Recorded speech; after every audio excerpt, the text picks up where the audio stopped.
Today we are talking about 10 secrets or tips for hiring excellent employees. So we are going to cover a couple things that are not rocket science. They're fairly basic, but as I've learned over a career of recruiting, sometimes just honing in on the basic things are what you really need to kind of concentrate on. So hopefully you learn a couple new things as we go through.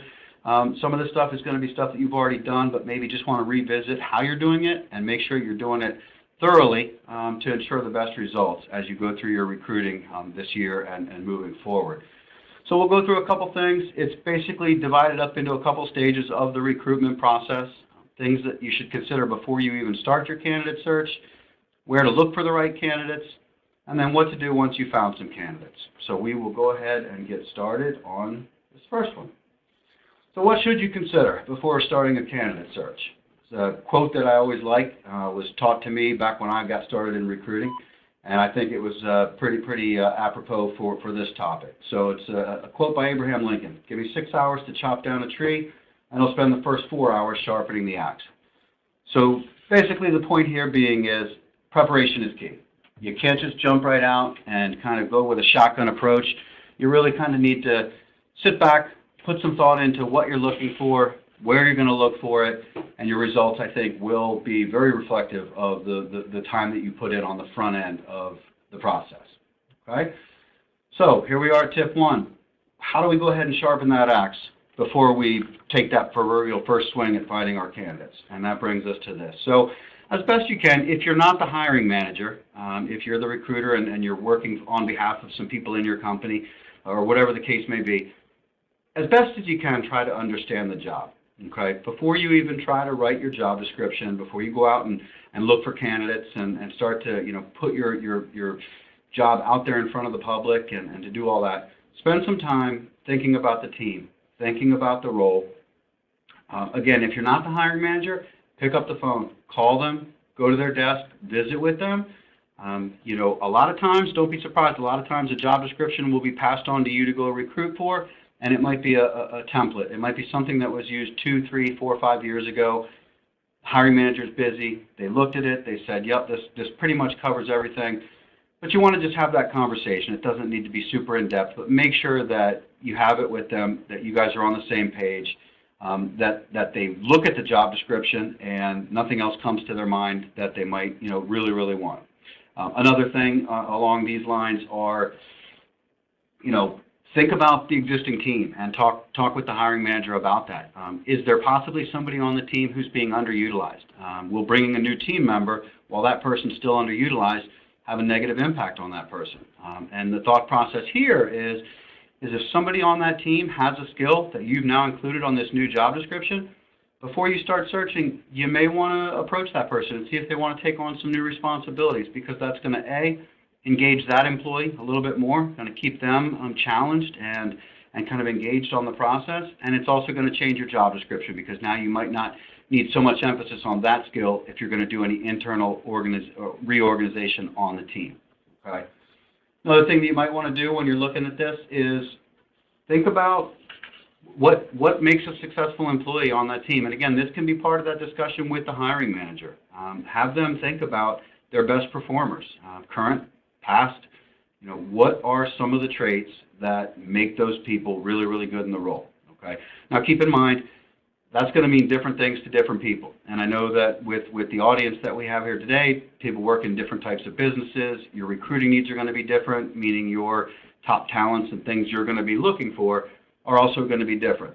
This might be a silly example, but if you run a window washing service, your top candidate might be fast and fearless. If you're a company that really hires a lot of customer service representatives, your top talent might be good listeners and quick thinkers. So it's really unique to your group, and then you also kind of want to think of who really exhibits the traits that make them very, very successful, and incorporate those to the best of your ability in your search. I will say one thing that to keep in mind is don't be afraid of difference. You don't want to get a whole team of everybody who's the same. Differences that come to the table can be a very good thing. A lot of times it can be a source of new perspective and some fresh ideas. So don't be afraid to bring in some unique personalities as long as they've got the basics. Right? Brings us to tip number 3. Now we've talked to the to the hiring manager. We've put some thought in. We think we understand the position to the best of our ability. Now it's time to write our job description. Okay. You want to be, at this point, you want to be as accurate and honest as you can. You don't really want to paint a picture and put everything under the sun and, including the kitchen sink on there, because you're really going to limit who you can attract from a candidate pool and a talent perspective. You also don't want to promise the candidate something you're not going to be able to deliver within the job, because that's going to do you no good, and it's going to do the candidate no good, and it's just going to put you back at square one. You need to understand the current candidate or job market, I should say, is very candidate driven. There are probably more openings than there are people looking. You are going to most likely have pretty stiff competition for anything that you post out there. There's going to be a couple of your competitors that are also looking for those same people. Okay, so what should you do about that? I mean, put yourself, when you're writing the job description, put yourself in the candidate's shoes. And by that I mean, if you're out there looking for a job and you're the candidate and there's 5 companies that have a similar job out there, why yours? Why should they be more interested in yours than something very similar? So this is an opportunity, and you can try to the best of your ability within your job description to make sure you highlight what separates you guys, what really makes yours attractive. Maybe you have a great location. Your office is, extremely commuter friendly for the location where you guys are. Maybe your environment is you offer flex scheduling or remote work. Maybe your company's really, really good at professional development and encourages employees to continue their education and provides resources for them to do that. Whatever it is that separates you and can give you an advantage, now's your chance to say it. Okay. So along those lines, do your homework. Take a little time. Go out on Monster. Go on Career Builder. Go on Indeed. Go on ZipRecruiter. Be the job seeker that you're out there trying to find, and put in, let's say you're looking for an accountant. Go out and put an accountant in that geography and see what's out there. See what your competition is. Look at what your competition is advertising from both a role and a job perspective, benefits, some of the things that they're selling to try to separate themselves. And that'll give you a little idea as what you're up against and what the people you're trying to recruit are also seeing. Okay. When possible, be creative with your job descriptions. Instead of giving the old laundry list, the successful candidate will ... Maybe try to paint a picture of what a day in the life looks like for that. Try to make the job description more of a personal message to that ideal candidate that you're trying to recruit. So again, going back to that old standard, ideal candidate will have ...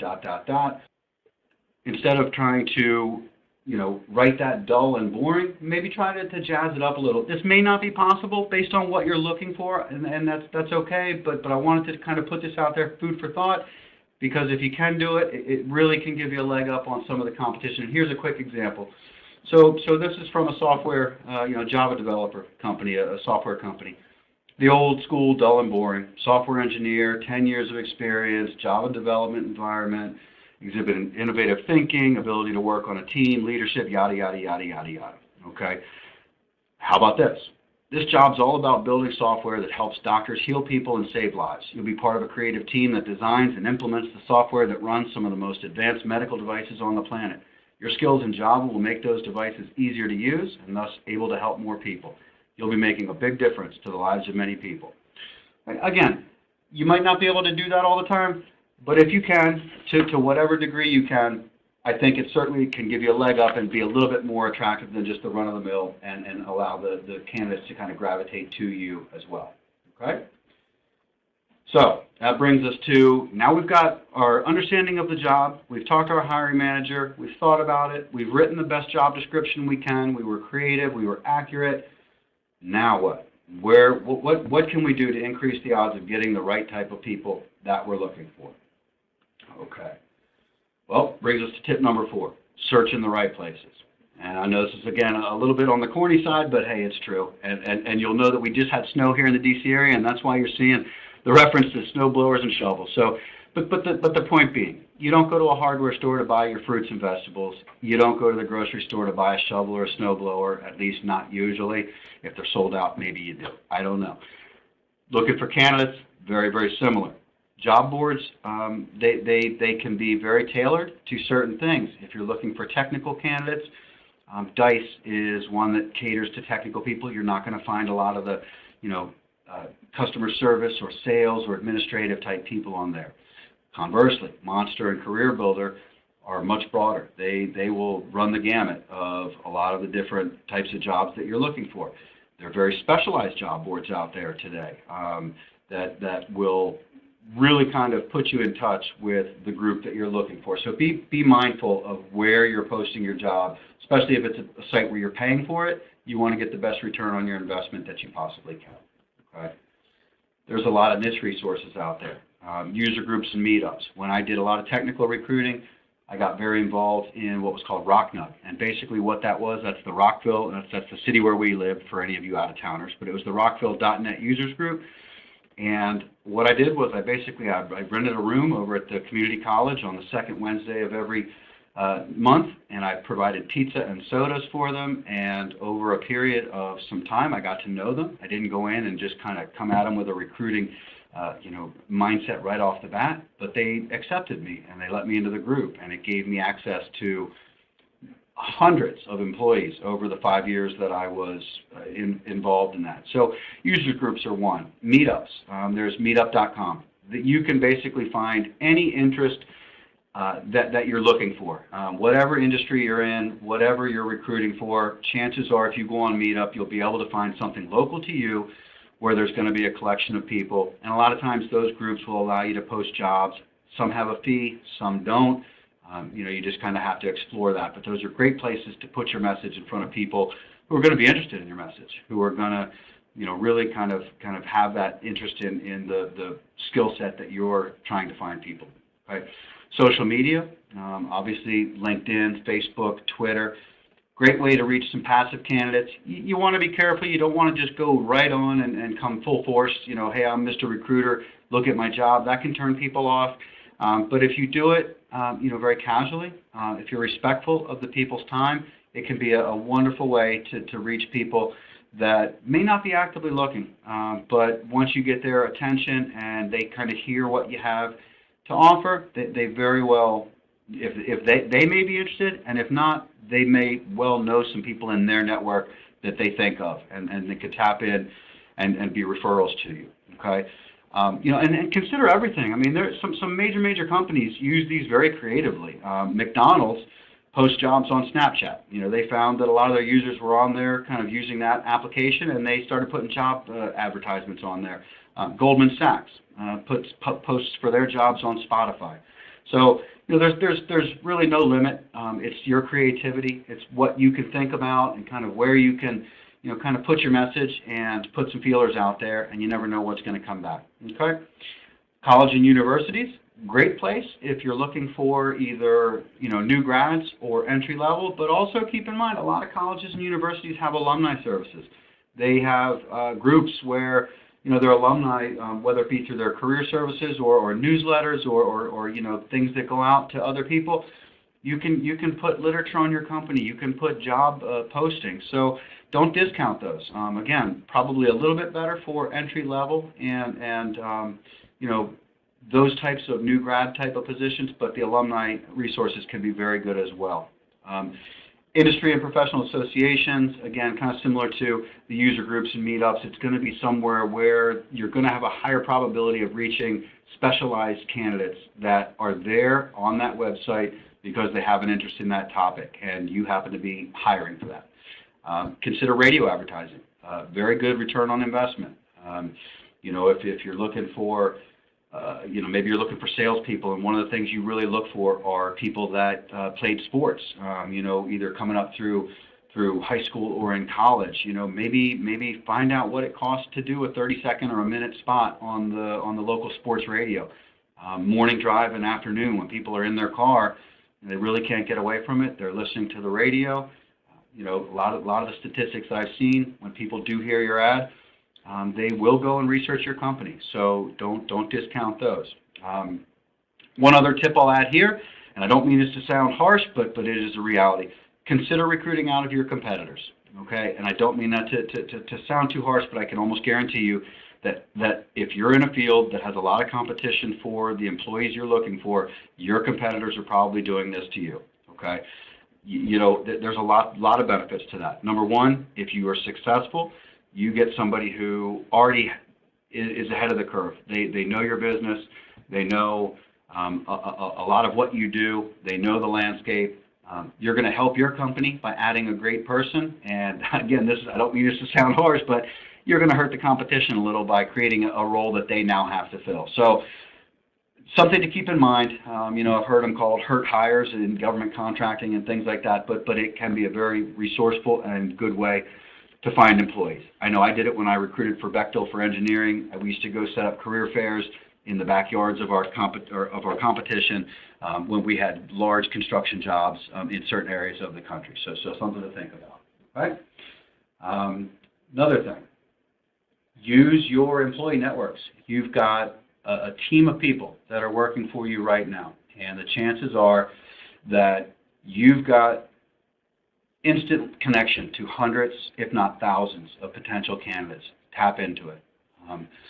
Spread the word to all your employees. Let them know about your openings. Let them tap into their networks. Now, as the second bullet here says, if it is a growth position, be sure to let your employees know that this is a growth position, okay? Because I can tell you, if an employee goes out there and sees, a job very similar to theirs at a company where they're working, as long as they know it's a growth position, they're going to be inclined to think about referrals for you because they want to bring people on that they know will help them on their team, that will do a good job. If they don't know it's a growth position, it can have an adverse effect. They can get nervous. They can think, oh my gosh, are they replacing me? So you want to make sure you let them know that, okay? Along those same lines, as far as tapping into your network, consider an employee referral program. Depending on your situation and the size of your company, lots of different ways you can do that. You can get creative as you need to. Maybe you can come up with some really creative and interesting recognition. So if somebody refers somebody that ends up getting hired, do something fun and kind of make sure that everybody knows that they brought them on, and let them get that pat on the back for doing that. That might not be enough, so you might want to kind of talk to your management and get creative with perks, and that could be anything. That could be maybe some additional PTO if somebody refers somebody that ends up getting hired. Monetary bonuses. Come up with a plan where there's either a one-time payment or a payment when they refer somebody and somebody hits 30 days, they get half of the bonus. When somebody's there past 90 days or 6 months, they get the second half of the bonus. So great way to incentivize your already existing employees to think about who do they know, who will they can they refer to come on board. I can also tell you that no job board can sell your company like your existing employees. Okay.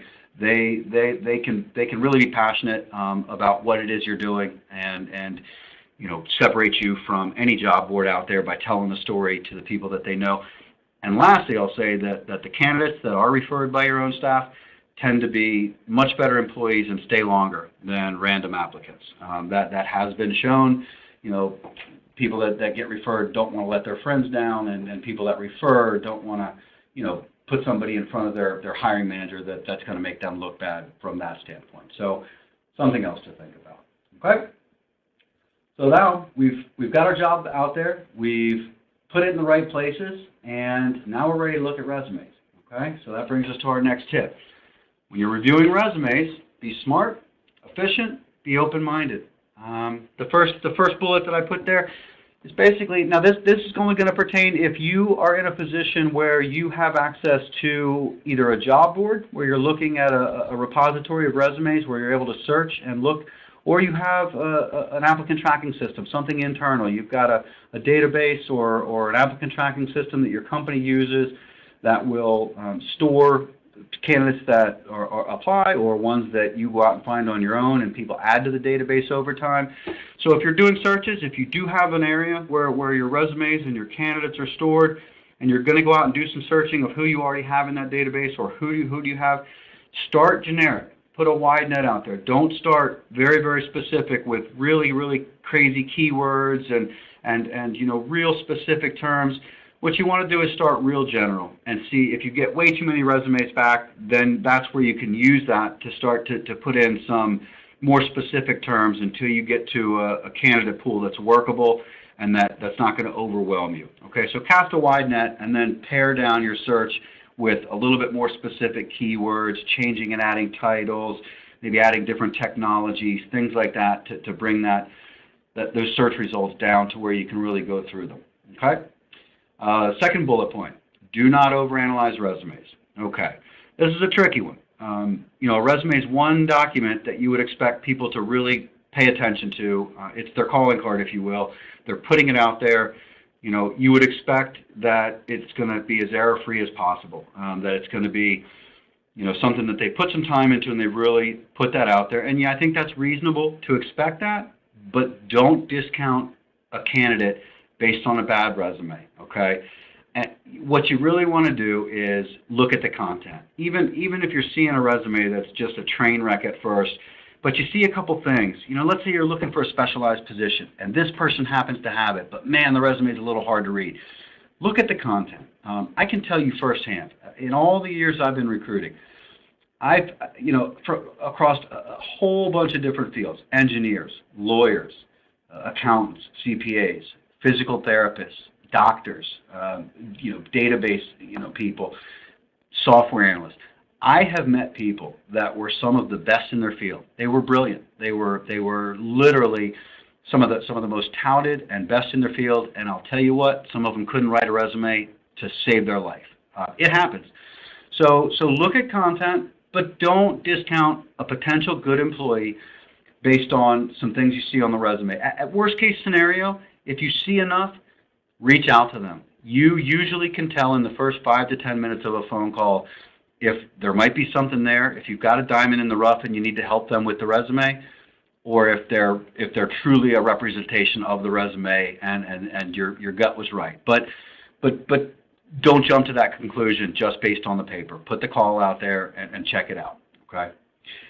Third point: look at all resumes. Don't get caught up in just looking at people that posted their resume recently. 30 to 60 days or 30 to 90 days or something like that. A lot of people keep their resume out there. A lot of people just test the market. Maybe they're not actively looking, but they put it out there just to kind of see what's going on. So just because somebody has posted their resume recently doesn't mean they're actively looking. And on the flip side of that, just because somebody's resume was posted, 6 months ago or a year ago or 2 years ago, hey man, that doesn't mean that they're not looking. They still might be interested. A lot of creative things you can do there. If you find a resume that's older, that's 6 months or a year or 2 years older, but you really like it, you can pop their name into LinkedIn. And if they happen to be at the same company, well, they're a really good source to give a call to. I mean, the conversation can start like that. And be honest with them when you reach out. Let them know, hey, I found a real old copy of your resume. I don't want to waste your time, but is there any chance you might be interested in hearing about an opportunity? If they're still at that company, if you cross-reference them in LinkedIn or some other website, you see that they're still there, hey, there might be a real good chance that whatever prompted them to post that resume the first time is still going on within that company. So maybe they're not even actively looking, but there's somebody who, when somebody reaches out to them with an opportunity, they'll listen. I found that human nature kind of dictates that if somebody reaches out and has an opportunity, most people will listen. If you're respectful, if you're courteous of their time, most people will at least listen. Don't push them, don't hound them, don't pester them, but they might want to hear about what you have. So don't discount things on an older. The other thing I'll say is if you do come across that resume in your database or on a Monster or wherever you find it, that's a little bit on the older side, and you engage that candidate and it turns out that, hey, they might be interested in what you have to say, and you start to talk to them, you'll also find that you have a lot less competition. A lot of the people that are recruiting for active things aren't doing that. They're not going back and looking at some of the older resumes. They're looking at the ones just recently posted, and they're fighting it out for them, which you'll inevitably fight it out with them as well for those. But some of these that you find, you might be the only person that reached out to them, and they still might be a very viable candidate. So keep that in mind. That's just another thing as you're looking at resumes to not discount. Okay. So now we found some resumes, and we want to know, what do we do now? Okay, now we've started to reach out. We're starting to get a little bit of communication. We're getting some traction with some of the candidates. They're getting back to us. They're answering our emails, things like that, our calls.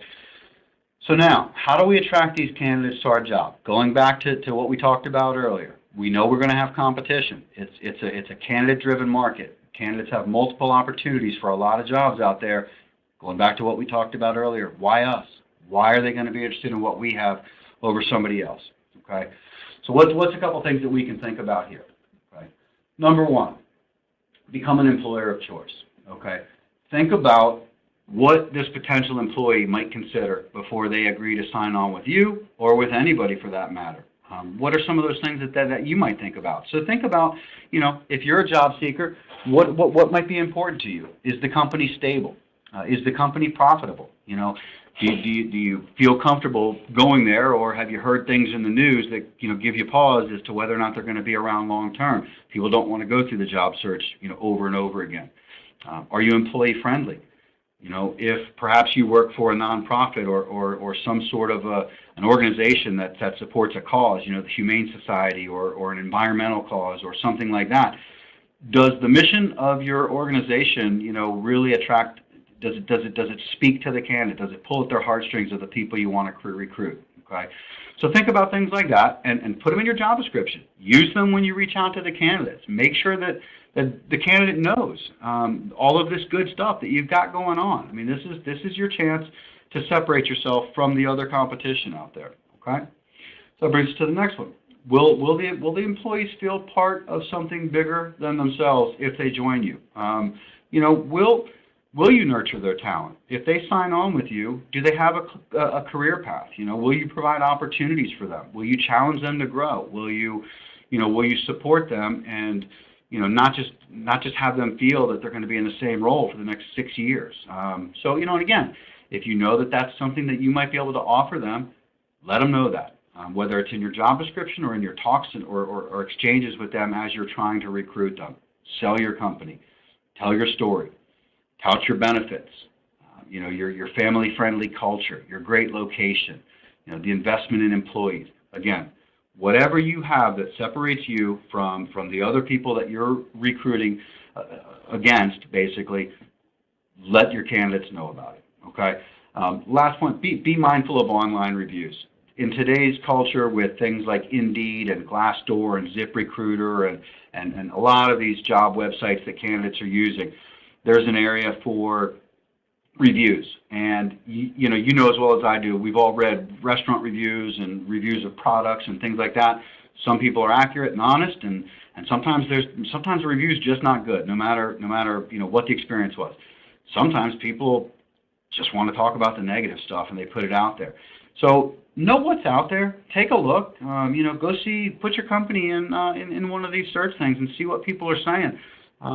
If you have the time, or if your HR has the time, go talk to some of your long-standing employees, people that are happy where they are and that are your pillars of your company, and have them write a review. They can do it anonymously if they want. They don't have to put their name out there, but get a couple good reviews out there. You don't want to mislead, by any stretch, but have some of your good employees put a good review out there. Make sure that those are out there, that the potential employees that you want to go after see the good ones as well. With it, and be honest with those too. You don't want to paint such a rosy picture, that you have a revolving door. I mean, if it's truly just a crazy environment, you don't want to sell people short on that. Okay, but be aware, those are out there. Candidates do read them, and they do matter. Candidates do put some stock into those. So you should be aware of those as well. Okay. That brings us to tip 8. So understand that how and when you're going to communicate with a candidate makes a difference. Now, this has changed a lot since I first got into recruiting, and in today's fast-moving technology landscape, it's ever-changing even more. The avenues that candidates and employers have to reach each other, the technology. I mean, nowadays with FaceTime and texting and Skype and all of these good things, there's so many ways that employers can interact. So a couple things I want to touch on here. as a recruiter or as the person for your company who is doing the recruiting for these, you really need to understand that it's not a 9-to-5 job. Okay, you really need to kind of adopt the mindset that you have to be available when your candidate is, especially if it's a real hard to fill position. Okay, I can tell you right now, the best candidates out there, the ones that you probably really want to attract, are probably some of the best employees where they're working now. And that being said, they're probably too busy during their actual workday to just take time out for a recruiter call. Okay, and that goes true across a lot of different disciplines. So you need to be available when they're available, and let them know that when you first reach out to them. Tell them, hey, I get it. I didn't want to disrupt your day calling you out of the blue, but I am available. Here's my cell phone. You're welcome to reach me in the evening. We can set up a time, in the morning, on the weekends. I've done all three quite a bit. I've had interviews with candidates at 5:30 a.m. I've set an alarm to get up to catch people that I had to catch that because that was the only time of their day when they were available. I am routinely talking to candidates, up until 9, 9:30, 10 o'clock at night, and even later if they're West Coast based, if I'm doing a national recruiting for a company on the West Coast. So, if you really want to be the recruiter that can reach these candidates and they'll appreciate it, be available when they are. They will notice, they will appreciate it. I can assure you of that. Okay? Always give the courtesy of honest feedback to your candidate. I can't tell you how many candidates have told me over my career that recruiters just disappear on them. They'll talk to them, they'll have that first interview with maybe just the recruiter, and they'll never hear from them again. Even worse than that, they'll get them set up with their company, and they'll either do a phone interview, a Skype interview, or God forbid, an in-person interview, and then they never hear anything. It's not the most comfortable call. If it doesn't go the way of that candidate, I know that feeling. It's not a fun call.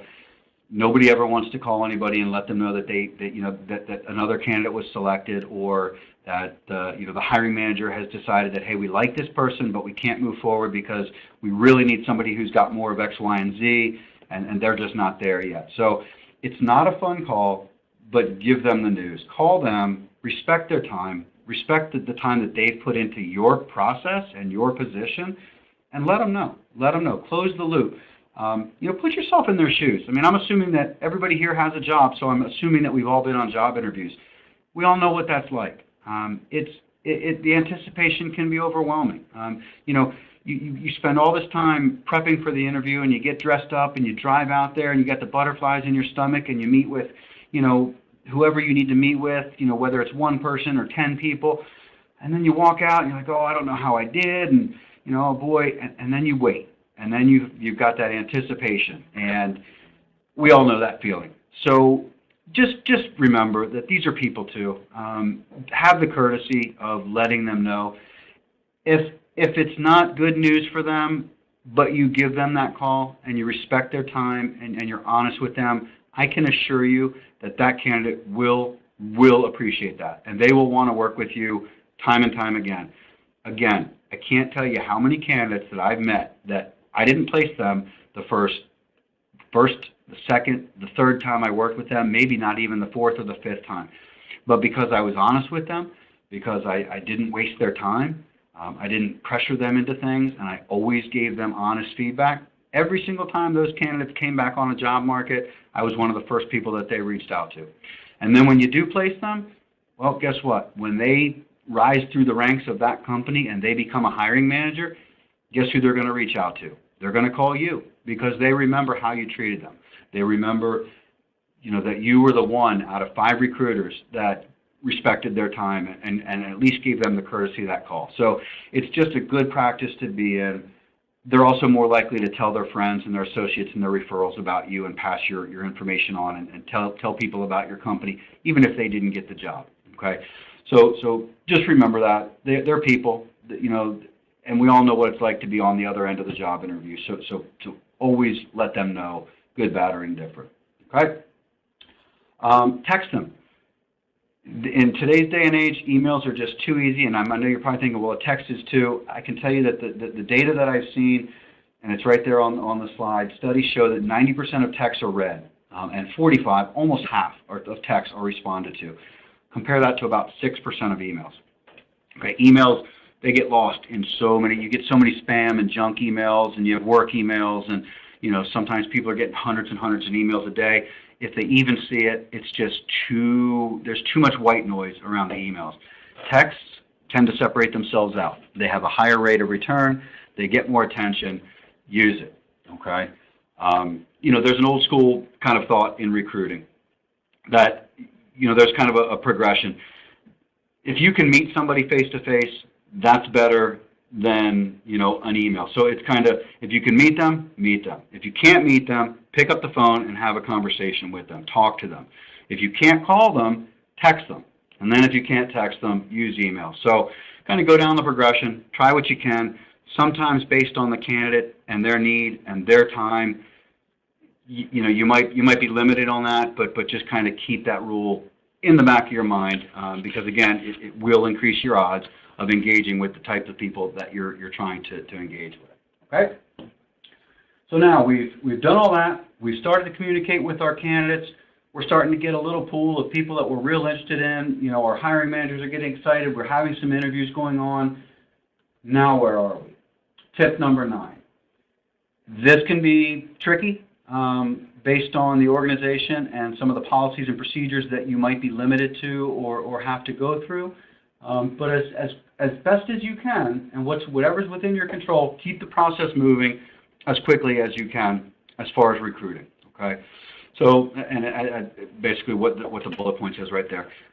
Once you've got somebody engaged, try to move them through as quickly as you can with doing your due diligence and answering their questions. You don't want to move them through too quickly and let people get through that really aren't going to be right for you, and you also don't want the candidate to feel rushed and not had the time to really vet your opportunity as well for themselves. And make no mistake, candidates are interviewing you as much as you're interviewing them. So that's something that maybe I could have included on a different slide. But if you know that you need multiple people to be part of an interview within your corporate structure, as best you can, again, try to schedule them all for one visit. If 3 managers need to be part of a hiring decision, see if you can't get 3 people available when that candidate comes in. The more times you ask somebody to do something and come through, the more likelihood that they're going to slip away and go the path of least resistance and maybe take another job. So try to keep that in mind and move them through as quickly as you can. Okay. Along that line is, human nature, and this happens to all of us, is sometimes people can get hesitant. The first person you meet might be the best candidate you're going to meet out of 100 candidates. You don't know that when you've only met one. And so there's a natural tendency to wait until you've seen several candidates before making a decision. Sometimes you just have to. Sometimes you just need some comparison and some contrast, and you really need to talk to some people. Every now and again, and especially if you're looking for something really, really specialized and you meet that person early on in the process, you really might want to think about moving quickly on that person. Again, I've been on the bad end of this. I've had somebody that I really, really liked. A lot of the people liked them. We kind of dragged our feet for whatever reason. It only takes one call from another recruiter, another employer, another staffing agency, whoever out there is competing with you for that talent. It takes one call to engage that person and to pull them right out from under your reach. So keep that in mind. Keep the process moving fluidly, smoothly. Don't let too much time. And if the process has to drag out for whatever reason, out of your control, or it's just something within your organization that has to be done that way, explain that to the candidate. Set realistic expectations. Let them know up front, hey, look, here's what this process is going to look like. Here's what we're looking at for a time frame. I'll do my best to kind of keep things moving. Stay in touch with me. If things come up on your end, you have other offers starting to heat up or whatever the case may be, please keep me in the loop. Let me do what I can. Trust that I'm going to do it on my end, but let's stay in touch and kind of keep me up to date on what's going on with your side. But set realistic expectations. Okay? And then that brings us to our final tip here, which is don't be afraid to use outside recruiters or headhunters. I know that sometimes that, from an organization standpoint, can be that can be hard pill to swallow for a couple reasons. It might just be not feasible based on your budget. You might not have the, the means or the resources to spend that cost for bringing another recruit on. Now, a lot of times, it doesn't cost you anything unless you hire somebody. Most on a direct hire search, most search firms are going to be out there looking for you, and you pay nothing unless you actually hire somebody. So, while it's understandable that you want to keep stuff in-house and you don't want to, kind of outsource too much, don't rule it out. Sometimes it makes sense. All of the things that we've talked to up till now, all of the things from understanding the job description to writing the good job description, to figuring out where to place it, to reaching out to the candidates and engaging them, to trying to close them and kind of being another person to influence them to your job. A good recruiter can do that while you're focusing on your business. So if you find a recruiter or two that you really like, feel free, don't be afraid to use them. They're great resources, and especially for real specialized skill sets or real hard to find types of roles, they can be a great resource, and chances are they've got more resources than you do. If you're a smaller company that doesn't have a subscription to, which are very expensive by the way, that doesn't have a subscription to a Monster or a Career Builder or a Dice or even Indeed resumes or something like that, a good recruiter usually has that.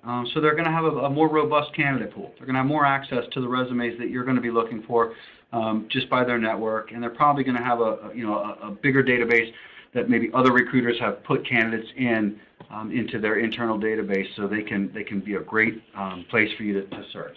Okay. So that basically brings us down now to our question and answer.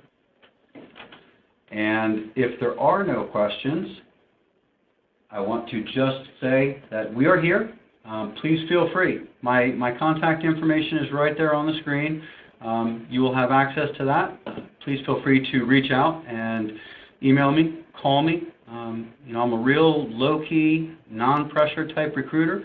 I'd be more than happy to spend as much time as you want talking about your recruiting needs, talking about your challenges, talking about where you might be struggling, and see if it doesn't make any sense for us to get engaged on a search and help you out from that standpoint. So we are here to help.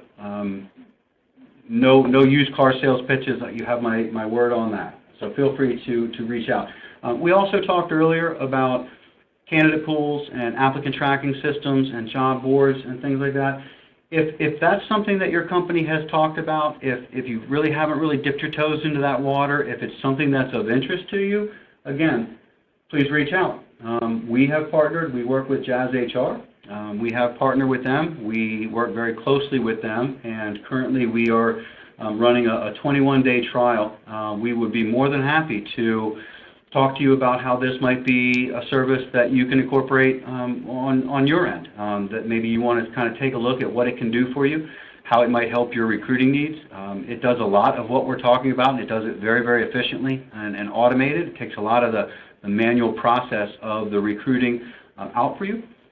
It'll help you write your job descriptions. It'll help you respond to candidates in a timely fashion. You can set up all sorts of different ways to kind of handle things behind the scenes. So it's a pretty useful tool. It'll really help out. If this is of interest to you, you can see the link down at the bottom here with our website and the / to Jazz HR. Please feel free to explore that. Reach out to us. We will make sure that you get in touch with the appropriate person here so we can discuss how that might be of use to you and kind of walk you through that process. Okay? And other than that, and lastly, just to let you know that we have another webinar scheduled for next month. We are going to be doing a series of these through the year. Hopefully they're going to be ones that you will want to come back to. They're going to address all sorts of topics.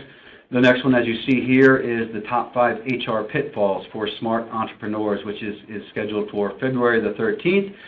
Please feel free to register for that. If you'd like to know kind of up in advance what are some of the other topics that we're going to be covering, feel free to reach out, and we will make sure that you are aware of those prior to them being scheduled. We don't want you to miss any of them. We hope that you get a lot out of them and that they help we are here to help you.